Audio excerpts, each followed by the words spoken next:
Bom dia, boa tarde, boa noite. Está começando mais um episódio do Até Aqui Entrevista. Meu nome é Alex Américo e eu estou ao lado do meu amigo Matheus. Matheus, tudo bem? Você achou que eu não ia te apresentar de novo, Achei, você nunca me apresenta, né, cara? Não, tudo bem, dessa vez eu te apresentei. E como vocês sabem, a gente sempre traz uns projetos legais que tá acontecendo pela nossa região do Alto Tietê, projetos que tem algo legal para falar, uma coisa interessante, e hoje não é diferente.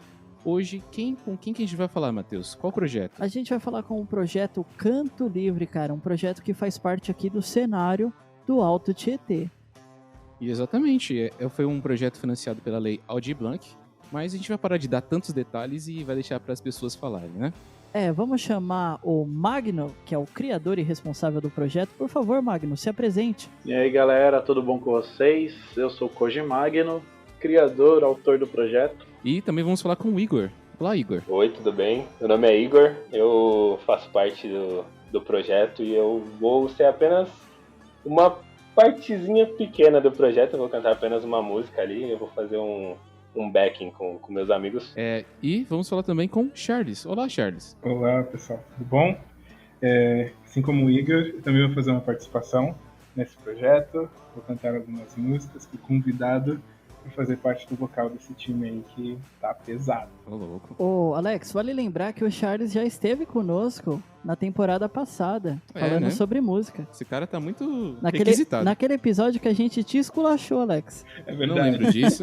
Se você quiser conferir, volta lá na nossa temporada, tá lá disponível no Spotify. E também estamos disponíveis no Deezer, Apple Music, Amazon Music também. YouTube, tá tudo lá. Só você voltar um pouquinho a sua timeline que você vai conseguir ouvir essa humilhação que foi pra mim. E acho que pro projeto em geral, né? Porque o áudio acho que não tava tão bom. Mas enfim, isso aí não é coisa Eu relevante. ouvi e indico a todos os ouvintes, realmente foi muito bom. Obrigado. Obrigado. É assim, Matheus. Tá tudo bem. E se vocês quiserem saber mais sobre o projeto Até Aqui, que é esse projeto que de produção de podcasts da região do Alto Tietê, basta acessar o nosso Instagram, @oatéaqui. Foco no O. É isso aí. Bora pra essa entrevista, Matheus? Bora! Tá, beleza. A gente já sabe que é um projeto de músicas, tal, do Alto Tietê, que a gente deu um monte de spoiler ali no começo. Mas de onde partiu essa ideia de fazer lives musicais nesse sentido? De quem foi a ideia? Partindo do início, bem do início mesmo, a Lei Aldir Blanc, ela é um projeto de auxílio emergencial para os músicos, né? Que tinham ficado de fora desse monte de auxílio por conta da pandemia, tal, tudo. Foram contemplando várias categorias e não só os músicos, mas os artistas de forma geral foram meio que ficando de lado, né? Daí, finalmente saiu a Lei Aldir Blanc, contemplando os artistas do Brasil todo nesta forma, onde você faz um projeto e o governo federal envia verba para custear esse seu projeto. Partindo daí, onde nós precisávamos fazer um projeto em que não houvesse aglomeração, esse tipo de coisa, então a live é uma boa solução, né? E é interessante também do ponto de vista cultural, tornando um pouquinho mais micro, falando do Alto Tietê em específico. Nós temos na nossa região artistas no geral, não só músicos, mas escritores, dançarinos, enfim, nós temos grandes artistas no Alto Tietê que não ganham nome, não fazem fama, por conta de que o Alto Tietê tem um estigma muito ruim, né? Uma região de periferia, tal, tudo. Então, as pessoas de outras regiões têm aquele estigma, têm aquela visão de que só pode sair coisa ruim daqui. Não é verdade, né? É interessante você falar isso, que a gente até um papo um pouco recorrente aqui no nosso podcast, de valorizar as coisas do Alto Tietê. E a gente sempre fala de cenário musical, onde a gente conheceu o pessoal da Tangerina Records, né, Matheus? Hits, Tangerina Hits.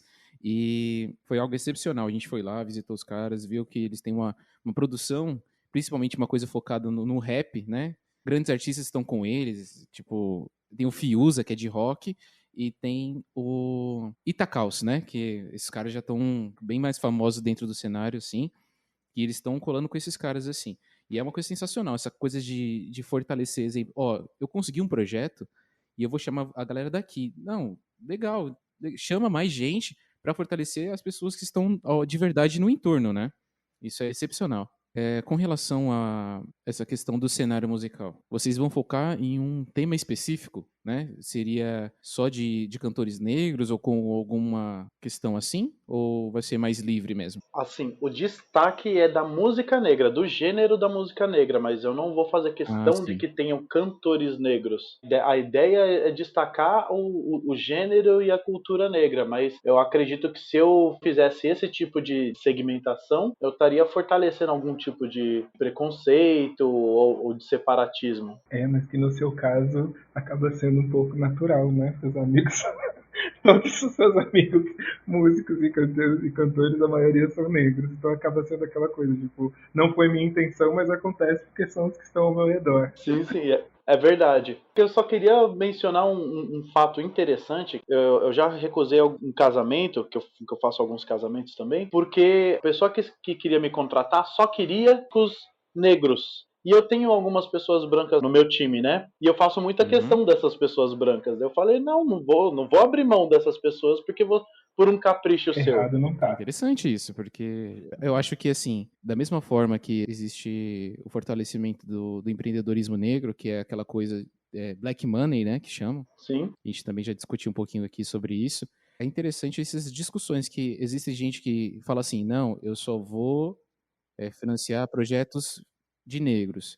Assim, não, eu só vou financiar projetos bons, projetos sérios, que eu acho que é mais com o que eu acredito. Independente da cor da pessoa com que esteja fazendo o projeto, se for um projeto correto, eu acho que é muito válido. É claro que, devido ao recorte racial, né, acaba-se tendo muito mais oportunidade para as pessoas que têm mais dinheiro, correto? E automaticamente esse recorte do recorte acaba atingindo mais pessoas brancas, né? Mas sobre esse tema específico, sobre você, só faço questão que tenham cantores ou músicos negros na minha banda. Aí você fala, pô, mas a minha banda tem, sei lá, tem gente branca, tem pardo, tudo mais. Tá, mas eu só quero pessoas negras. Cara, o trabalhão que dá para você ensaiar com novas pessoas, para você colocar tudo ali no seu devido lugar, para vocês entrarem em harmonia só para um capricho de alguém que faz questão que só tenha músicos negros ou músicos brancos e por aí vai, é muito trabalhão. É um trabalho gigantesco. eu tomo muito cuidado com os extremos, que quando a gente parte Uhum. muito para o extremo, a gente acaba cometendo os mesmos erros das pessoas que a gente condenou no passado. Então, assim, realmente é muito louvável você fortalecer o empreendedorismo negro, o black money, porém, a gente tem que tomar muito cuidado para não acabar fazendo literalmente um ato de racismo, né? Daí vai cair muito naquela polêmica, que eu não quero me aprofundar muito, mas o pessoal que fala que racismo reverso não existe e tal, esse tipo de coisa e tal, não sei o quê. Não quero entrar muito nessa polêmica, não, mas o que eu sei é que eu não quero ter uma atitude que não seja legal com uma pessoa branca com base na cor dela e não de quem ela é. Show de bola. Nem a intenção do papo fazer voltar para isso, né? Mas é um papo que sempre tem uma certa discussão. E em relação aos artistas, falando novamente, voltando para o papo sobre o gênero, que tipo de gênero vai ser abordado dentro do projeto? Como o projeto ele é um projeto com ênfase na música negra, nós vamos pegar a vertente do black music americano, e a gente está falando de anos 80, anos 90, algo do tipo. As lives elas vão ter cada uma delas um tema. O primeiro dos temas é o que a gente chama de black brazuca. O que é black brazuca? É a influência desse black americano sobre os artistas brasileiros. Artistas como Wilson Simonal, Tim Maia, Jorge Benjor e alguns desses cantores que tocam esse mesmo gênero que os americanos tocam, só que em músicas brasileiras, né? Uhum. Não, é sensacional, porque se você ouve as duas músicas, por exemplo, o Black lá internacional daquela época, o nacional também da uma época ali um pouco mais próxima, se você entende um pouquinho de música, você consegue entender um pouco os padrões que tem. E você consegue, exemplo, eu tava ouvindo Marvin Gaye esses dias, tal, botei no Tim Maia. E aí você conseguia ver umas nuances ali que tinha no Marvin Gaye lá, sabe? É uma coisa bem legal de você saber. E fazer esse parâmetro também é sensacional. Saber que tem uma cultura, tipo, os caras faziam um negócio lá legal, mas a gente também tinha uma coisa aqui no país que não deixava a desejar, né? É uma coisa bem da hora isso. Sim, é que na verdade, assim, eu até pedi a opinião do Charles e do Igor, não sei se eles vão concordar ou discordar de mim, mas assim, eu acredito que referência sempre vai existir. Música boa é Uhum. música boa em qualquer lugar do mundo, não tem muito essa de, é os americanos, é os brasileiros.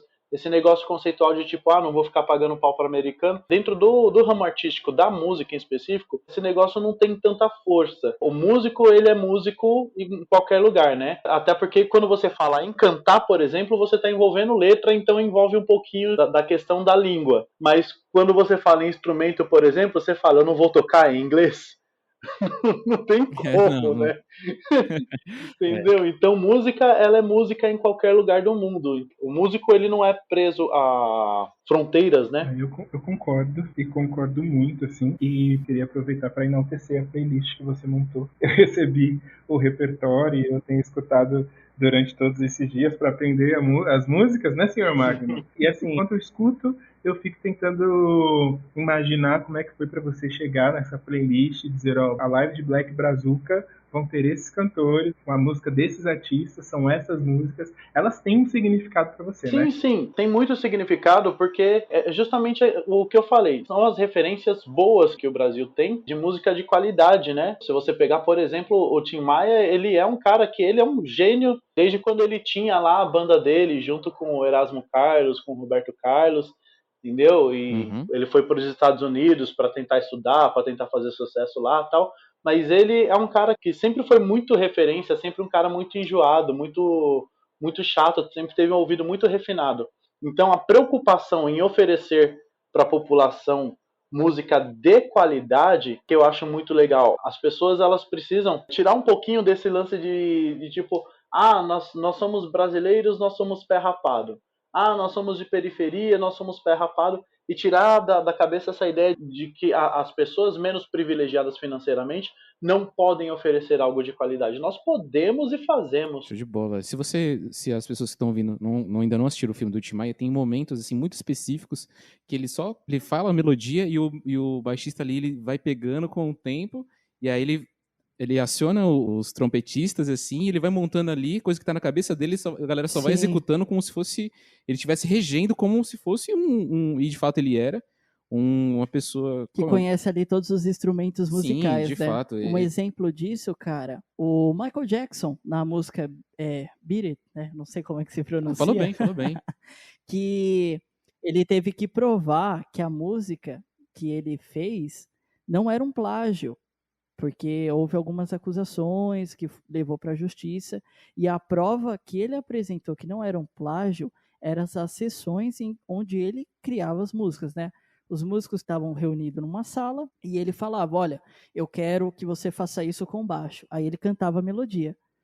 Aí ele falava, eu quero que você faça isso, eu quero que você faça aquilo. Então tá tudo documentado e gravado. Então ele só apresentou as provas e ali foi provado que ele não escutou um som ele era um qualquer. Gênio.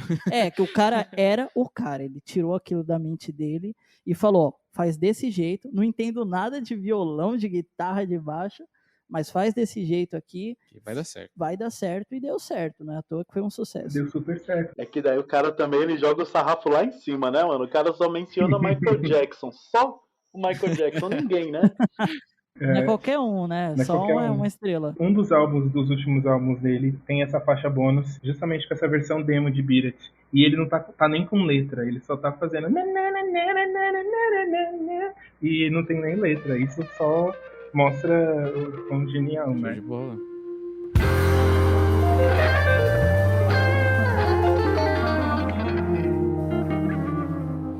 Eu queria puxar mais um gancho. Posso? Fica à vontade. Okay, né? Eu sei que eu tô como entrevistado, mas é porque eu tô muito empolgado com o repertório, porque é uma grande aula, assim, você vai entendendo as referências e tal. E eu conheço o Magno há tem uns 10 anos, tem mais de 10 anos, né, Magno? Não vamos jogar muito que vai denunciar a idade. Mas a gente se conhece desde a adolescência, e aí tem uma coisa que sempre pegou muito forte, que você ajudou a construir para mim como músico, foi a questão das referências. Você selecionou música de referências da música negra do Brasil e tudo mais, mas esse tempo todo eu aprendi com você que não necessariamente precisa ser... que as suas referências são aquelas referências, vamos dizer, que a gente diz hoje elitistas, sabe? Que você despreza qualquer música e tal, mas que você enxerga valor em todas as músicas e atribui isso como referência. Queria que você falasse um pouco sobre isso, assim, porque isso diz muito no repertório. E aí, né, para quem for assistir as lives, vai conseguir entender, tangibilizar tudo isso que a gente está falando aqui. Isso vai muito também da questão da construção. Agora, parando de brincar com relação à idade, mas eu tenho algum tempo já de música, não é algum tempo escutando música aleatoriamente, eu tenho algum tempo estudando música, né? Então, entendendo os padrões, conhecendo a história da música, entendendo a estrutura de cada vertente, de cada gênero, e assim a gente vai aprendendo a questão estrutural da música. Não querendo fazer uma rasgação de seda, mas já fazendo, né? Eu fiz um comentário uma vez a respeito da musicalidade do Charles, que ele me falou uma vez assim: poxa, eu vejo algumas pessoas da nossa época que hoje utilizam de tantas técnicas assim, com tal maestria, e eu não consigo utilizar dessas técnicas, tal, não sei o que, então eu não me vejo crescendo tanto quanto eles. E eu disse pra ele: pra mim você cresceu mais do que eles. E eu expliquei o porquê. A musicalidade dele desenvolveu para a parte estrutural das músicas, que é onde você cria, que é onde você entende, que é onde você coordena, que é onde você ordena as músicas. Isso são coisas que muitos cantores que utilizam de muitas técnicas vocais, tal, não sei o que, não sei o que lá, a pessoa pode até executar bem, mas ela não consegue de repente liderar um grupo, não consegue criar algo.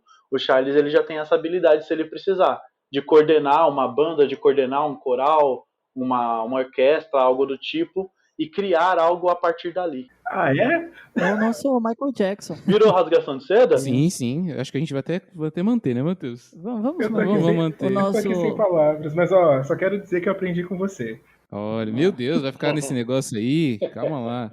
E você, Igor? Eu tô meio quietinho isso. aqui porque eu não sou tanto do ramo assim. Tipo, eu escuto música, mas eu só escuto música, entendeu? Eu não tenho uma musicalidade tão refinada quanto esses dois caras que estão aqui, que são incríveis. Já vi os dois cantando pessoalmente e, mano, é inexplicável o que esses caras fazem, tá ligado? Principalmente com o time completo. E eu tive a honra e o prazer de ser convidado pra participar de uma música, né? Daí eu falei, pô, eu sempre tive muita vontade de aprender a cantar. Nunca gostei muito da minha voz, eu acho minha voz um pouco estranha, talvez por falta de conhecimento. Daí eu falei, demorou, vamos aí. Você sabe que o jeito que eu sou, a musicalidade que eu tenho, se você estiver disposto a me ensinar e a me instruir a cantar uma música, eu aceito. Daí eu tô aqui, velho. Mas em questão de música, eu conheço bem o que eles estão falando, tipo, sei algumas coisas, já escutei muitas músicas dos artistas que eles estão falando, mas conhecer a história completa, toda a finesse desse pessoal, eu não tenho tanta referência assim, por isso que eu tô mais na minha. Não, tranquilo. Não, a gente vai testemunhar a estreia do Igor, então. Olha aí. Sim. De fato.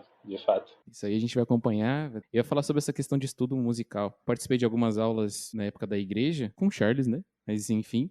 Só te interrompendo, igreja ensina muito, cara. É isso que eu ia falar. Bastante, muito mesmo. Nas poucas aulas eu gravei muita coisa do que o Charles falou, né? E faz muita diferença, inclusive, pro podcast. Até o Matheus fala assim, no início que a gente estava gravando, o Matheus ficava muito chateado por causa do tom de voz. Que ele acha que o meu tom de voz é muito mais potente do que o dele. Meu. É. E ele que é professor de escola né? pública. Eu tenho que gritar pra dar aula, o cara consegue falando normalmente. Mas é aquela coisa de posicionamento, são técnicas que você vai aprendendo com o tempo que... Como é que os caras fazem 2 horas de show? Não é gritando, pô. Por isso que tem o microfone, né? Essas coisas assim, técnica vocal, respiração, né? E por aí vai. Então, o fato de já saber ouvir, já acompanha as músicas, só tende a ajudar ele cada vez mais agora que ele tá aprendendo a cantar e o caminho é excepcional. Ainda mais com esses 2 professores aí, acho que não tem como dar errado. É bem esse o caminho, porque a questão da voz do Igor, que ele fala, que ele acha que a voz dele é estranha e tal, eu com os meus alunos eu já estou acostumado com isso. O que acontece? O Igor, ele tem essa voz dele nada aguda, né? Completamente puxada pro grave. Se tratando do nosso ramo de música brasileira, nós temos poucas referências, quase nenhuma referência de músicas de cantores com a voz grave. Presencialmente, na atualidade, o único que nós temos que canta no grave é o Seu Jorge. Pelo menos não tá me vindo na memória nenhum outro cantor com voz grave que esteja fazendo sucesso, que esteja nos grandes sucessos de mídia no Brasil. Tem o Jerry Smith. Ou Catra, né? É que o Catra já se foi, né? Tem aquele cara do 16 toneladas também. Eu não sei o nome dele. Nossa, mas 16 toneladas aí você já puxou lá pro antes de 2000. Você é depois de 2000, né? Mas conhece, né? Que é tipo, é um grave sensacional. Olha a referência aí. Né? Então, o que acontece? Essa falta de referência das pessoas que têm a voz mais grave faz com que elas achem que elas não têm talento musical. É isso Como ela mesmo. não consegue cantar no agudo e ela não tem conhecimento musical para saber o que é agudo, o que é grave, ela acha que ela não tem voz para música, ela acha que ela não tem dom musical. E na verdade é só algo que precisa ser ajustado, ela precisa cantar no tom dela. Já é algo que no nosso mercado fonográfico precisa mudar também, para que atenda a todos os gostos, todos os tipos de voz, para que todas as pessoas saibam que elas podem sim cantar, né? De fato, um show excepcional é da Ana Carolina com o Seu Jorge, né?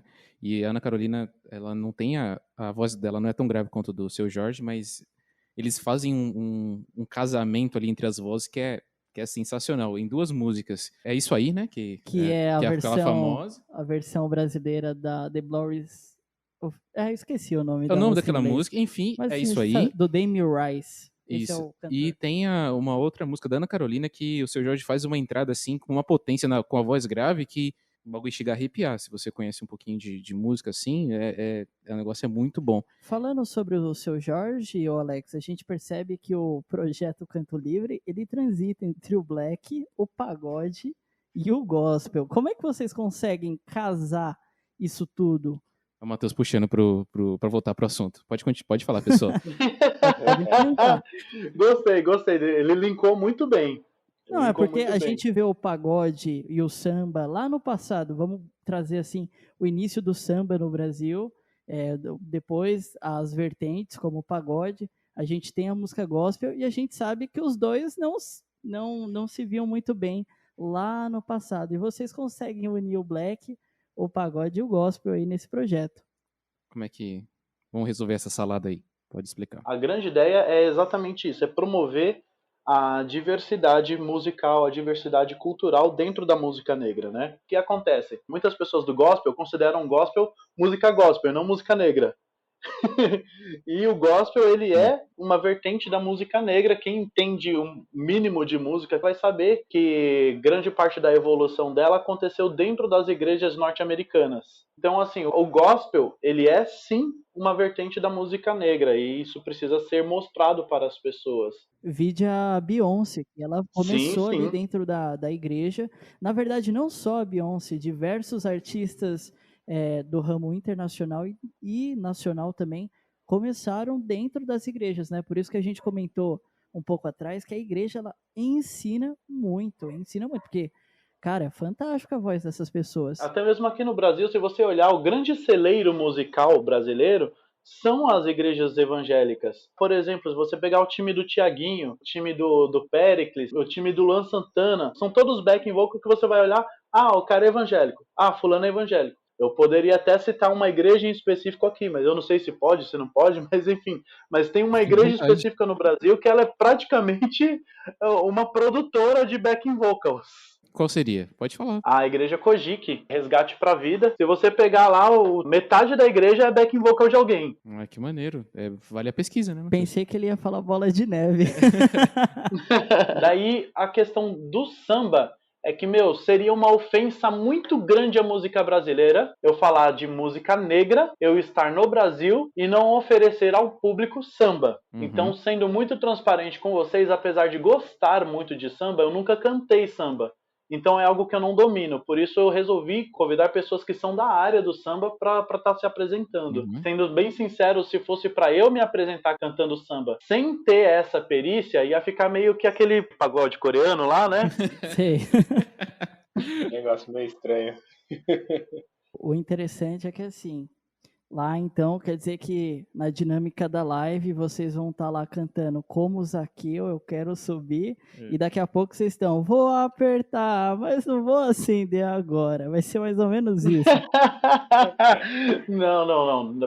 Nós tomamos o cuidado, na verdade, de separar as lives por temas, né? Na live do dia boa. 16 nós vamos falar de Black Brazuca, que é esse tema que a gente falou. No dia 17 nós temos o Black da Gringa, que nós vamos falar especificamente do Black norte-americano. No domingo, dia 18, daí sim nós vamos ter um grupo de samba e um grupo de hip hop. O grupo de samba é o grupo Primeiro Tom. Um grupo daqui do Alto Tietê também, um pessoal muito legal. Nós já estamos divulgando material deles também e vai ser muito legal receber eles.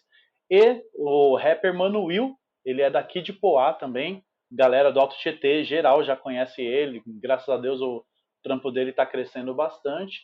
E nós vamos ter a honra de receber ele também. Daí no dia 24 nós vamos fechar com o Black Gospel, né? Maneiro. É Show de o bola. Rock in Rio das lives. Cada dia um tema aí. Sim, seria basicamente isso. Nós tivemos esse cuidado de separar por temas exatamente para não ter esse choque, sabe? Tipo, de repente uma pessoa que ela tem uma fé mais conservadora, ela tá ouvindo uma música gospel, de repente vem algo que não agrada tanto ela. Então, pô, pro pessoal que é do gospel e que não gosta de necessariamente ouvir outros gêneros, pega a live do dia 24, entendeu? Pessoal que curte mais um samba, pega a live do dia 18. O ideal é que todo mundo assista tudo, né? Como eu disse, a ideia é promover a diversidade. Mas existe essa possibilidade de você filtrar o que você quer ou não assistir.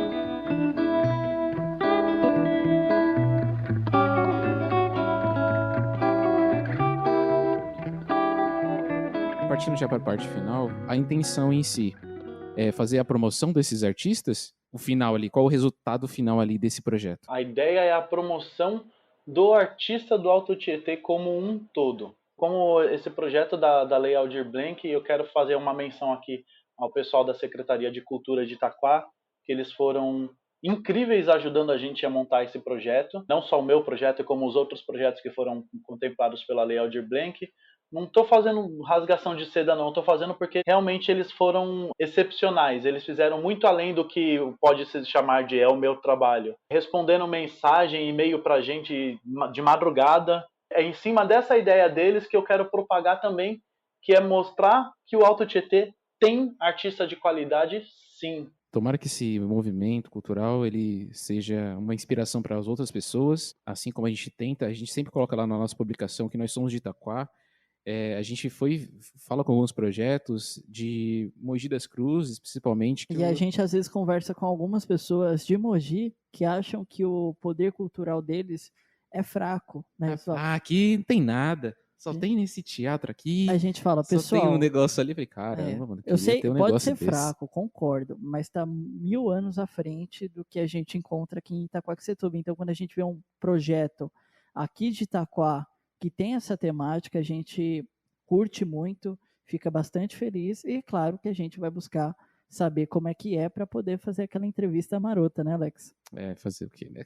A gente não aguenta ver um projeto interessante já né? quer chamar. Show de bola, pessoal. Vamos para a parte final agora, onde a gente faz um quadro. E aí eu vou perguntar para os três, tá bom? São 2 perguntas, mas a primeira vai aí.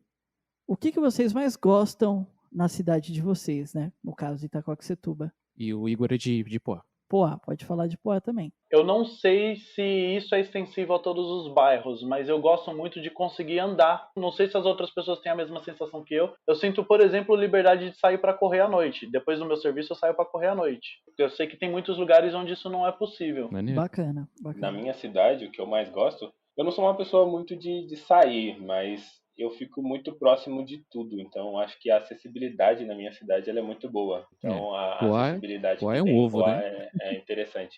Então, ajuda também. Legal, maneiro. E você, Charles? Eu tô com o Magno também. É uma coisa não, que... tem que falar uma coisa diferente. Não. Sério, segurança é uma das coisas que eu menos me preocupo. Eu morei 5 anos em Itaquera, né, São Paulo, e eu não me preocupava tanto com segurança do que quanto agora que eu moro aqui. Então, acho que eu nunca vi casos tão próximos de assalto na rua ou algo nesse sentido. Eu posso sair aqui na minha casa em qualquer horário sem medo, assim, porque eu sei que nada vai acontecer, porque não é algo histórico daqui do bairro ou da cidade. Maneiro. Voltando agora para o Magno. Agora, pergunta decisiva. Pergunta de R$1 milhão. O que você mudaria na sua cidade? O que eu mudaria na minha cidade? Se você tivesse o poder assim... Parabéns, Magno. Você ganhou o poder de mudar o que você quiser na sua cidade. O que eu quiser, assim, tipo ilimitado mesmo? Completamente ilimitada. Pode solicitar a paz mundial ou pode ser uma coisa mais intimista mesmo. Todo-Poderoso. Mudaria a consciência das pessoas, porque eu acredito que é a partir da consciência que a gente constrói alguma coisa. Às vezes a gente reclama muito do nosso poder público e a gente não faz por onde por merecer um poder público melhor, né? Tem um filósofo da atualidade que eu gosto muito, que é o Leandro Carnal, que ele diz que o nosso poder público é só parte da nossa sociedade, né? A pessoa não se torna corrupta quando ela entra para o poder público. Ela já é corrupta e faz mais uso da sua corrupção dentro do poder público, né? Então, na verdade, quando a gente investe nos valores das nossas crianças, a gente mesmo começa a mudar em nós mesmos determinados hábitos. Então, a partir daí, a gente começa a construir uma sociedade melhor e o nosso poder público vai ser reflexo disso. A maior parte das pessoas quer debater sobre política, mas a maior parte das pessoas nunca pisou o pé na Câmara, entendeu? Então, isso é muito ruim. Uma população que não cobra dos seus políticos, uma população que quer falar mal, uma população que quer criticar, quer falar do que não faz, é uma população que não cobra do jeito certo. Então, eu acredito que o essencial seria mudar a consciência, mudando a consciência da população. A partir daí, muita coisa mudaria. Boa. Então, agora eu não sei o que falar, né? Porque o Koji, ele entrou num ponto muito que abrange tudo, vamos dizer assim. Porque a consciência de uma pessoa é o que rege praticamente tudo, entendeu? Ele mandou o Coringa. Ele tipo, meio que abrangeu tudo, mas beleza. Se fosse mudar alguma coisa na minha cidade, acho que seria a administração. O jeito de administrar o dinheiro. Tanto como tirar a corrupção, né? Que o pessoal rouba muito dinheiro e tal. Como investir nas áreas corretas, como o Koji mesmo disse, que na escolaridade das pessoas, na saúde e em tudo que é realmente importante para uma pessoa ter a dignidade e poder de conseguir dar um ensino bom para todo mundo, entendeu? Entendi, sim. Faz total sentido. Tá? Vocês estão muito combinadinhos, viu? Foi o que eu falei, ele já lançou um negócio que é muito, muito A amplo. gente tinha que ter invertido essa ordem aí pra... É verdade, mas tudo bem. Charles, sua vez, senhor. Tá. Eu vou falar uma coisa que sempre me frustrou. Transporte público. Meu Deus do céu, é desesperador. Terrível. Eu sempre trabalhei muito longe, lá para os lugares longes, além do centro de São Paulo. Então, assim, o transporte vai rápido, vai lotado, mas vai rápido até determinado ponto. Mas quando a gente chega em Itaquá para ir para os bairros, nem nos horários de pico a gente consegue elogiar. Então, acho que uma das coisas que primeiro assim, vem na minha cabeça é transporte público. É aumentar a capacidade mesmo de transporte público, horário, tudo. Qualidade, tudo. A gente está chegando mais no final do Até Aqui Entrevista. Era uma coisa mais focada em todo o projeto, mas quando a gente fala, né, dos projetos, a gente quer entender um pouco das experiências, das vontades dos projetos em si, a gente acaba partindo para uma outra vertente, né? Mas isso é importante. Mais. A gente viaja, fala de política, fala de música e por aí vai. Teve até citação de Michael Jackson. Pois é. Calma aí. O cara acabou de citar Calma Leandro aí, Carnal cara. aqui, cara. Aí, Leandro Carnal também. Não, mas é assim que é bom, assim que é conversar como se estivesse numa roda de amigos mesmo. Eu vou agradecer a presença hoje do Magno, Igor e Charles, representando o projeto Canto Livre para contar a história de vocês até aqui. Acabou, pessoal. Eu simplesmente amo esse final. Depois a gente que tá combinadinho, né?